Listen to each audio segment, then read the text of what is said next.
Why in the world would you market to the abyss? Market to where the buyers are. Welcome to the show that takes up no more than 5 minutes of your time, but could help you gain massive real estate knowledge. It's 5 Minutes in Real Estate with best-selling author Shane Willis.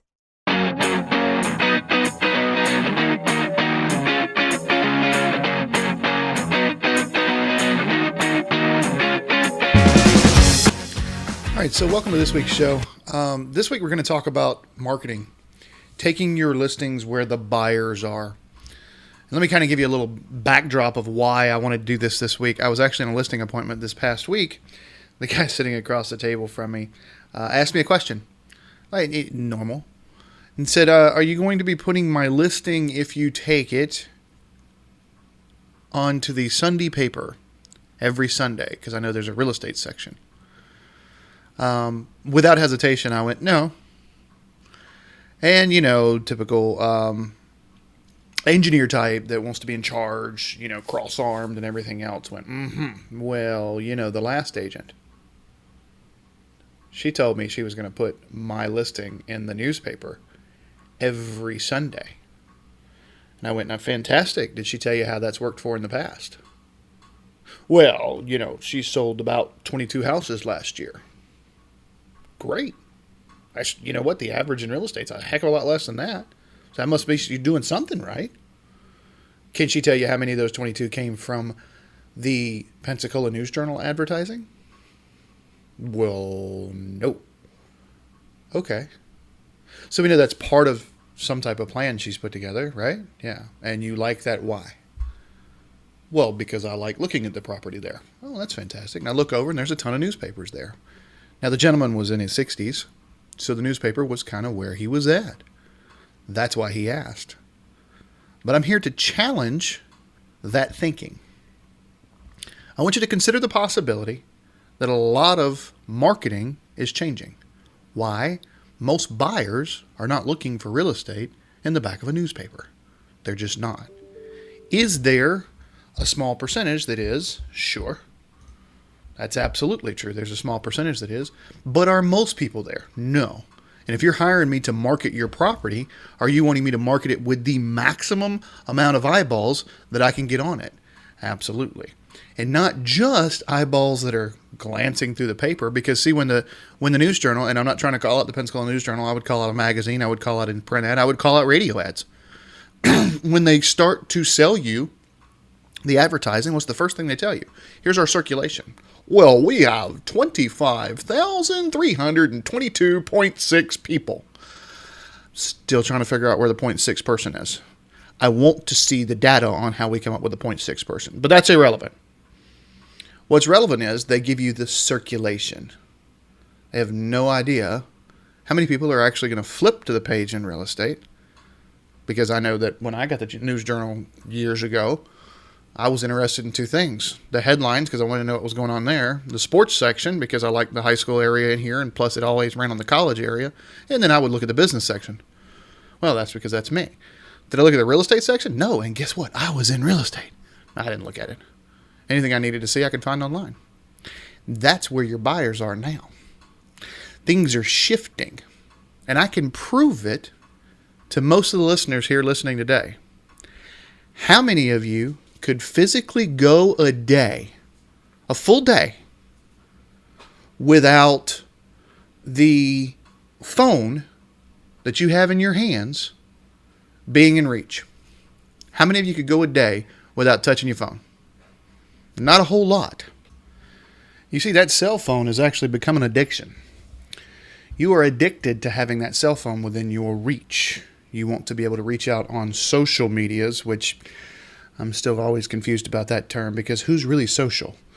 People are defining their value by how many likes and shares they get, which that's a whole nother topic. Let's get back to real estate and marketing real estate. So if we know that everybody's addicted to their phone, I mean, look, I'm going to give you an example. Look around the next time you're at a red light. This is why I chuckle with some of the billboard ads that are out there. People aren't paying attention to billboards anymore. Even the new fancy digital ones that I see around town. Look, they're barely paying attention to the road. Look around at the red light. See how many people are on their phone.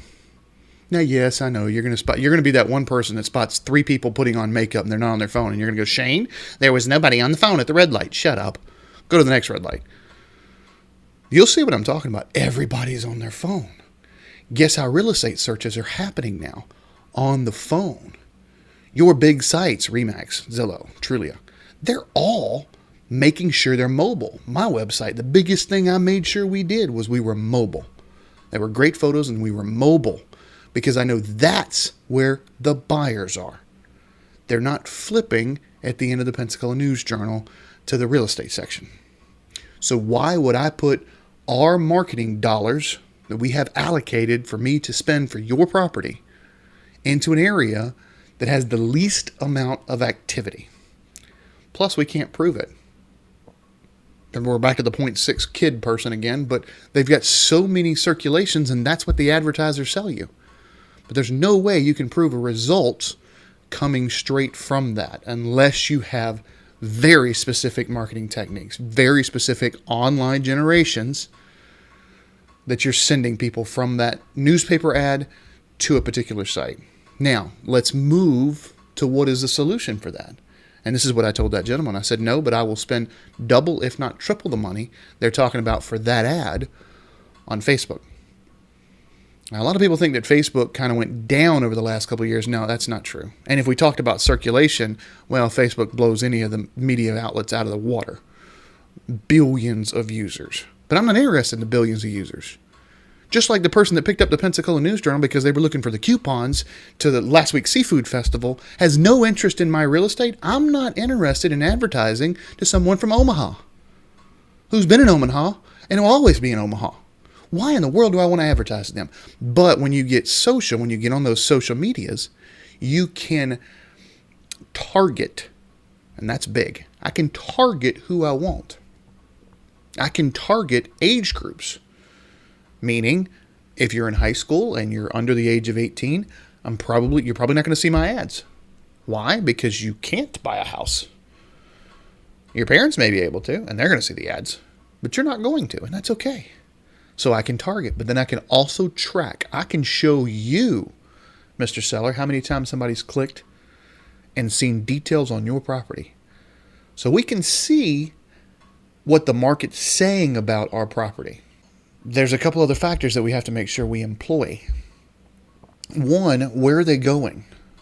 Once you get this ad that you've got a certain amount of time, because everybody's scrolling through and they're scrolling so fast.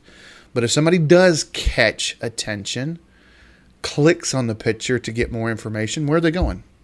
You better have a mobile-friendly site.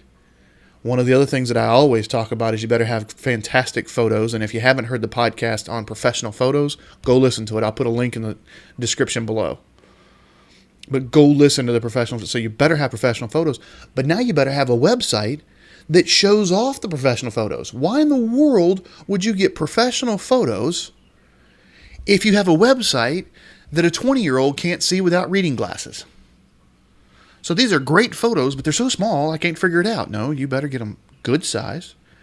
You better have a great website that gives information of what you're looking for. This is all entangled. And finally, once someone does reach out wanting more information about that house, you better have a good follow-up system. You better have systems in place to follow up with this buyer. But this is where the buyers are. I chuckle with some business folks that I talked to the other day. They're like, well, Yellow Pages came by and they wanted to know if I wanted to put an ad in their book. Really? How many of you guys still use the Yellow Page book? Actually physically flip open the book and look for something? I don't know of anyone.